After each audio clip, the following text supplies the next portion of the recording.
Të nderuar dëgjues dhe shikues të nderuar shqiptar. Sot do trajtojmë një temë që ka të bëjë me shkrimet e lashta. Natyrisht që historiografia zyrtare shqiptare nuk ka pranuar dhe nuk pranon që Shqipja ka qenë e shkruar në lashtësi. Megjithatë, artefakte të ndryshme, të zbuluara kudo, rajonet e ndryshme të Europës dhe të Azisë së Vogël flasin të kundërtën, flasin që Shqipja ka qenë e shkruar. Dhe një artefakt konkret është zbuluar në Azinë e Vogël, i cili ka një përmbajtje shkrimi në gjuhën shqipe. Natyrisht që me këtë shkrim unë kam rënë në kontakt për herë të parë në vitin 2012 në një simpozium që kemi realizuar në Tiranë me shoqatën e studimeve pedagogike. Dhe këto kontakt për këtë shkrim e kam patur nga studiuesa Eva Brinja, e cila kishte trajtuar në një video të saj, por thjesht si evidentim. Natyrisht që unë në atë kohë kisha objekt studime të tjera dhe nuk u mora me të, por më pas në një konferencë që kemi bërë në Vlorë, po nga kjo shoqatë, në drejtimin e profesor doktor Luftëlla Pezës dhe në organizimin e studiusit Shrim Hoxha në Vlorë, unë e kam trajtuar këtë krahas tjerave, e kam trajtuar po thuaj se shkarazi, po si një evidentim pa hyrë në detaje, që tregon se gjuha shqipe ka qenë e shkruar. Ndërsa sot duke marrë shkas nga një studim i bërë nga Nikostilo nëpërmjet një libri të cilin unë nuk e kam, por duke u informuar nga faqja e Facebookut të studiusit Agranda Lipaj, i cili e ka trajtuar këtë temë në formën e një informacioni për studimin e Nikostilos. Unë natyrisht kam pasur mendime rreth këtij shkrimi, me kohë kam bërë dhe unë përkthimin e pavarur të këtij artefakti, por nuk e kam publikuar. Dhe natyrisht sot po publikoj një pjesë të këtij shkrimi duke bërë dhe krahasimin edhe me përkthimin e Nikostilos, për arsyen e thjeshtë se jo se kemi ndonjë kundërshti rreth kësaj, sepse rreth shkrimeve pajtohem jo vetëm unë, po të gjithë studiusit alternativ që merren me këtë temë, të cilin e kanë trajtuar se të gjitha shkrimet e lashta që gjenden sot të shkruar në gur apo në qeramika nuk deshifrohen nga shkrimet e lashta as helene as greke të sotshme, gjithashtu as edhe nga ato latine, por deshifrohen nga gjuha shqipe. Megjithatë, unë pa hyrë në thellësi të këtij shkrimi, po ju them vetëm pjesën e parë të shprehjes, të cilën unë do ta trajtoj sot, dhe pjesa e parë e saj është sipas studimit tim, i cili është pak më ndryshe nga i përkthyer nga Nikostilo, por që besoj që është më afër gjuhës shqipe të sotme, sidomos dialektit grek, por dhe atit tosk. Shprehja fillestare në të shkrim është bab, mam, fajs, projta. Këtë do ta shikoni më në hollësi të trajtuar në këtë shkrim, por edhe në këtë video që po bëj, e cila do të lexohet po ky shkrim nga inteligjenca artificiale. Mendoj se kjo pjesë e shkrimit që unë kam përkthyer në shqip është një shqipe e pastër. Bab kuptohet, historiografia zyrtare e quan një fjalë të ardhur nga arabishtja, dhe ashtu evidentohet. Por në fakt 2600 apo 2700 vjet më parë, kjo është evidentuar në Azinë e Vogël nga frigjianët që ishin një popull i lirë, pellask i Ballkanit, që kishin lëvizur dhe shkuar në rajonet e Azisë së Vogël. Ato janë njohur natyrisht sipas autorëve të lashtë në rajonet e Ballkanit me emrin Brigjas dhe në kohën historike si Pajon. Dhe Pajonët sot ndodhen në rajonin e Maqedonisë, rajonin e Iliridës, ku janë shqiptarët sot, por në lashtësi janë njohur me emrin që tha më lart. Dhe kanë lëvizur. Natyrisht që kanë lëvizur bashkë me kulturën, me gjuhën që kanë pasqyruar atje, dhe kanë mbetur e shkruar. Fjalët kanë ngelur të shkruar. Që historiografia zyrtare sot dhe gjuhësia zyrtare pranojnë se janë fjalë arabe, por në fakt është fjalë e lashtë pellazgë dhe ilire dhe pajone. Kështu që fjala tjetër është mam. Natyrisht mam në gregrisht dhe mam në toskrisht janë fjalë shqipe që përdoren dy dialekt. Gjithashtu dhe fjala projta, gjithashtu dhe fjala fis.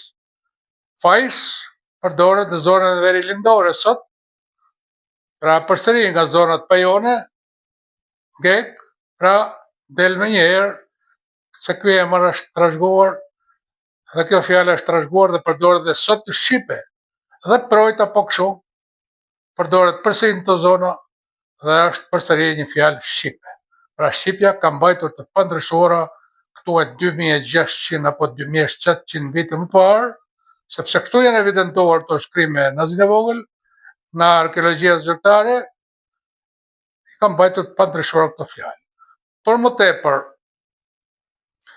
drejtohuni shkrimit që kam publikuar dhe dëgjoni në vazhdimsi të video të lexuar, po të shkrim të lexuar nga inteligjenca artificiale.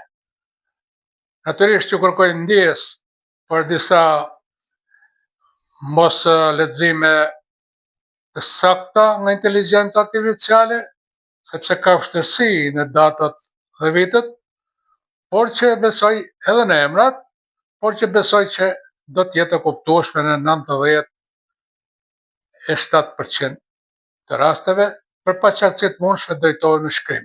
Ju falenderoj për vëmendjen, të nderuar dëgjues dhe shikues, të nderuar të interesuar, mund ta kondividoni, ta ndani videon në mënyrë që të rritet mundësia e shikimeve. Ju falenderoj nga unë Kolmarku, studios Itali. Një mbishkrim që sfidon historinë zyrtare. Gjuha shqipe e shkruar 2100 vjet më parë. Autor Kolmarku. Mbishkrimi i zbuluar në monumentin shkëmbor të Yazılıkayasë, i njohur ndryshe edhe si shkëmbi i shkruar, ndodhet pranë qytetit Eskishehir në Anadolin qendror të Turqisë.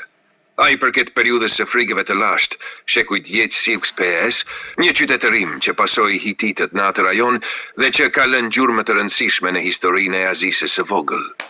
Për dekada me radhë, ky mbishkrim ka mbetur pjesërisht i padeshifruar ose është interpretuar brenda paradigmave të gjuhëve të njohura indo-evropiane, pa arritur ndonjë konsensus përfundimtar.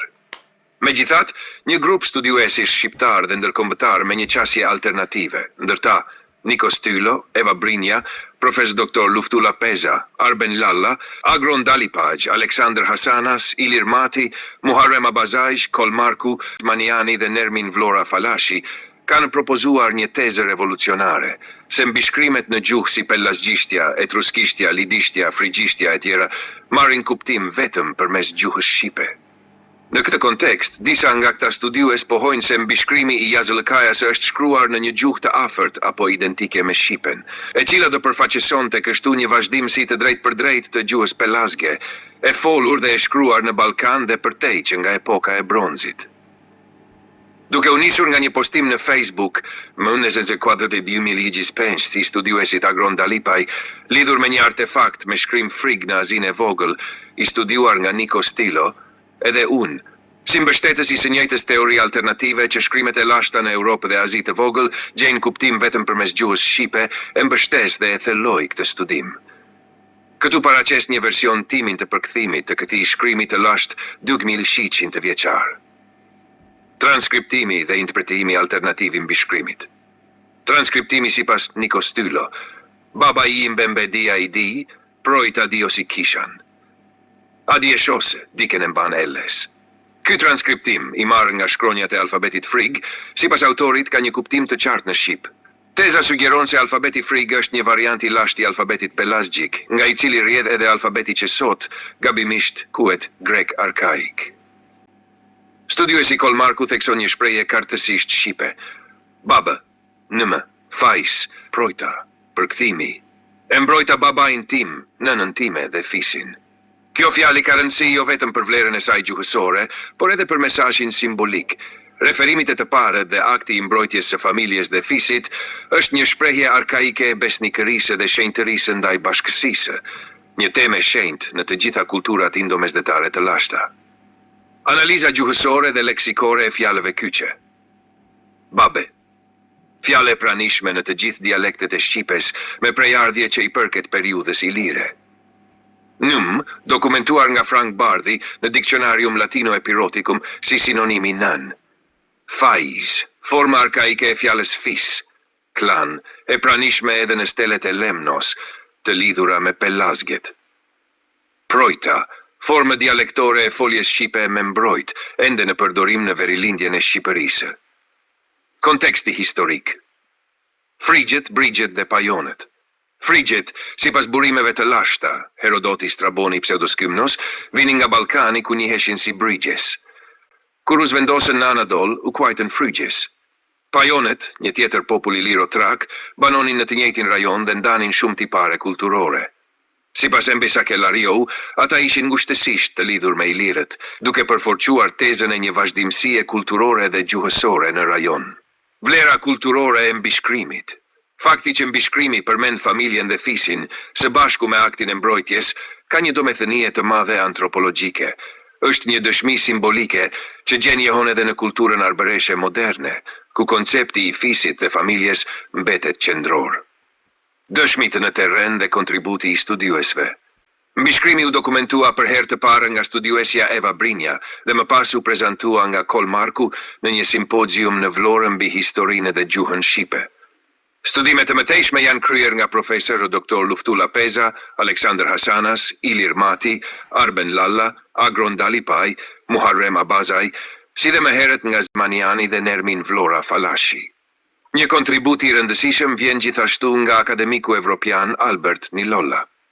Vështirësi të përpranimin akademik të kësaj teze.